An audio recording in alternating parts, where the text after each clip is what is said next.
দিনে তীব্র দাবদাহ আর রাত হলেই নেমে আসে কনকনে ঠান্ডা। সকালে দেখা মেলে হালকা কুয়াশার। প্রকৃতির এমন ভিন্নতা দেশের উত্তরের জেলা ঠাকুরগাঁওয়ে। আবহাওয়ার এমন খেলায় প্রতিনিয়তই নানা রোগে আক্রান্ত হচ্ছে সাধারণ মানুষ।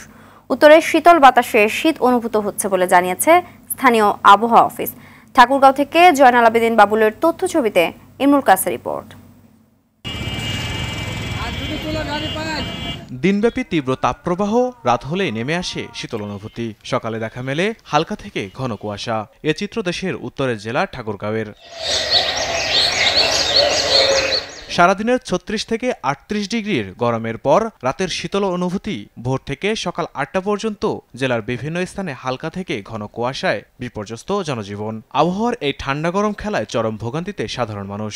আক্রান্ত হচ্ছে জ্বর, সর্দি ও ডায়রিয়া সহ নানা রোগে। ভোরবেলা কুয়াশা, দুপুরবেলা গরম, আবার মধ্যরাতে আবার হালকা পাতলা আবহাওয়া, ঠান্ডার কারণে এই অবস্থা।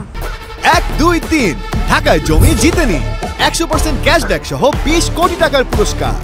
বমি আর অসহ্য মাথা ব্যথা, তারপর হসপিটালে আনছি। আবহাওয়ার তাপমাত্রার কারণে শরীর ভালোভাবে অ্যাডজাস্ট করতে পারতেছে না, এই কারণে বাচ্চাগুলো প্রচুর পরিমাণে বমি করতেছে। তাছাড়া ছোট ছোট বাচ্চাগুলো, বিশেষ করে ২ বছর ৩ বছরের নিচের বাচ্চাগুলো ডায়রিয়া নিয়ে আসতেছে হাসপাতালে। এমন পরিস্থিতিতে হাসপাতালে রোগীর সংখ্যা বাড়ছে। বায়ুমণ্ডলে ধূলিকণার পরিমাণ বৃদ্ধিতে কুয়াশার মতো মনে হচ্ছে বলে জানায় আবহাওয়া অফিস। জলীয় বাষ্পের সংস্পর্শে ওই ক্ষুদ্র ক্ষুদ্র দানাগুলা যখন ক্যাপচার করে ওর উপরে পড়ে, তখন ওইটা দানা ভাসিয়ে বেড়ায়, ঝুলে থাকে আর কি একটা পজিশনে। তো ওটা কুয়াশার মতো লাগে, কিন্তু বাস্তবে ওটা কুয়াশা না। ইমরুল কায়েস, RTV।